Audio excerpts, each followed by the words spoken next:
Take out your English book, open page number 8. Sounds of vowel O. O जो हमारा है वो O sound देगा. देखिए D D O O G G dog, M O P mop, C O T cot, F O X fox fox. अब आते हैं, देखिए यहाँ पे डबल ओ है. डबल ओ है, ये कुछ वर्ड्स ऐसे होते हैं जिसमें उ या ऊ का साउंड आता है.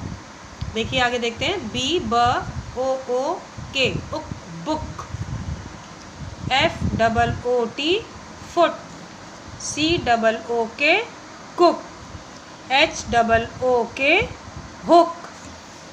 आगे देखते हैं, ये ऊ का साउंड आएगा.